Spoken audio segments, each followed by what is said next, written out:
থানায় এসেছিলাম, পার্কস্ট্রিট থানায় কথা বললাম যে আমরাও চাই ফুটপাত পথচারীদের জন্য থাকুক, পরিষ্কার হোক, কিন্তু যেভাবে তার একটা মানবিক মুখ রাখা উচিত, একদম মানবিক মুখ রাখা উচিত।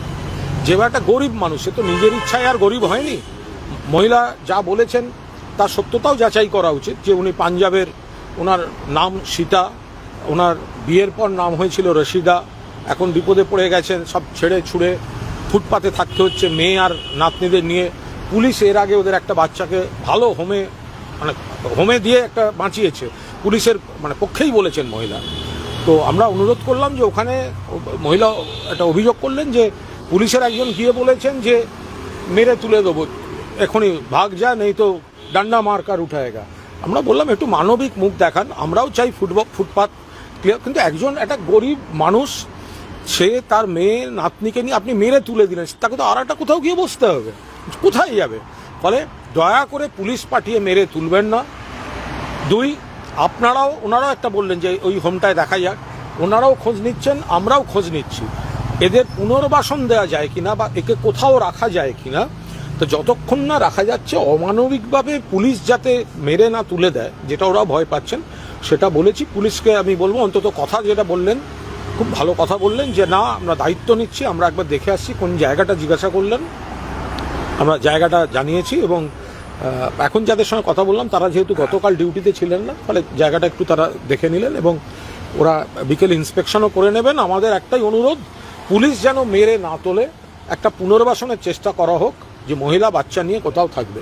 আমাদের পরিষ্কার কথা যে ফুটপাত পরিষ্কার, জবরদখল মুক্ত আমরাও চাই, কিন্তু গরিবকে শুধু পুলিশ দিয়ে তুলে দেওয়ার যদি হুমকি দেওয়া হয়, আর কোনো পুলিশ যদি ওখানে গিয়ে বলেন মেরে তুলে দেবো, ডান্ডা মার্কার ভাগা দেওয়া জায়গা, দেশের এত বড় বড় সমস্ত অপরাধীরা ঘুরে বেড়াচ্ছে, পলিটিক্যাল আশ্রয়ে ঘুরে বেড়াচ্ছে, এর সঙ্গে ওর সেটিং হয়ে ঘুরে বেড়াচ্ছে, দেশের কোটি কোটি টাকা লুট করে বিদেশে চলে যাচ্ছে, তাদের ধরার জন্য আমাদের রাষ্ট্রের ক্ষমতা নেই, সময় নেই।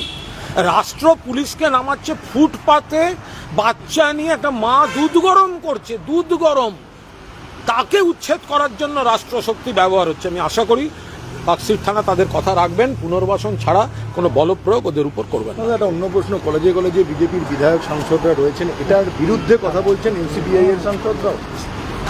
না, ওরা যে তেল মারতে গেছিল ওদের রাখেনি, সেই জন্য ওদের তো পেছন ঘুরতে গেছে, বিজেপির বাড়ি বাড়ি ঘুরে বেড়াচ্ছে সকল এনসিপিআই। ওরা কারা এনসিপিআই?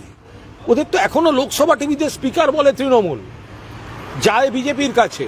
তো এই যে বালিশ তৃণমূল, বালিশ চাটতে গেল আর দিল্লিতে গিয়ে বিজেপির ঘরে, তো তাদেরকেও তো রাখেনি। আসলে এই সাংসদ, এই বিধায়ক, এরা সব নিজেদের ব্যক্তিগত স্বার্থে যাচ্ছে। আমরা তো পরিষ্কার বলছি, মাননীয় উচ্চশিক্ষামন্ত্রী বিধায়ক সাংসদদের কাছ থেকে একটা লিস্ট নিন, এবার আপনি চূড়ান্ত সিদ্ধান্ত নিন কোথায় কাকে রাখা যায়। আমি তো আবার বলছি, সগর্বে বলছি, আমাদের সময় আমি দুই শিক্ষামন্ত্রী পার্থ চট্টোপাধ্যায় এবং ব্রাত্য বসুকে আমি নিজে অনুরোধ, হয়তো আমার অধিকার নেই বাট অনুরোধ তো করতে পারি, একাধিক কলেজ স্কুলের আমি ম্যানেজিং কমিটি দিয়েছিলাম, যেখানে কোনো এমপি এমএলএ থাকবে না, বিশিষ্ট কেউ থাকবেন, শিক্ষাবিদ থাকবেন, শিক্ষা প্রতিষ্ঠানকে নেতৃত্ব দিয়েছেন, এলাকার বিশিষ্ট চিকিৎসক, বিশিষ্ট আইনজীবী, সাহিত্য অনুরাগী, বা যারা শিক্ষাটা, স্কুল প্রতিষ্ঠানটাকে, কলেজটাকে বাড়াবেন।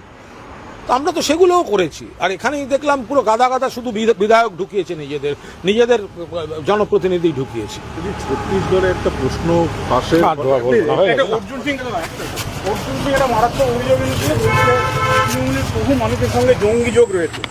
পশ্চিমবঙ্গকে মমতা ব্যানার্জি সরকার সেফ প্যাসেজ বানিয়ে দিয়েছে, আর এই সেফ প্যাসেজের জন্য খারিজি মাদ্রাসা তৈরি হয়েছে। নিশ্চয়ই কোনো ইনপুট রয়েছে, তিনবার স্বরাষ্ট্রমন্ত্রী এসেছেন, সামথিং রং।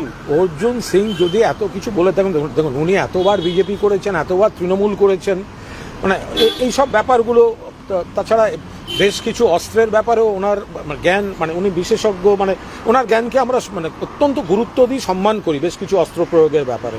তো ফলে ওনার অভিজ্ঞতা থেকে যেটা হবে সেটা তো আমরা বলতে পারবো না। দুই, আজকে কেন্দ্রীয় সরকারও ওনার, রাজ্য সরকারও ওনার যদি কোনো অভিযোগ থাকে, কারোর কোনো খারাপ লিঙ্ক থাকে, কিছু থাকে, ওনারা সরাসরি ব্যবস্থা নিন না, অ্যারেস্ট করুন না, তদন্ত করুন না, শুধু এইরকম কাদা ছড়ার মতো হাওয়ায় কথা বলে লাভ কি আছে?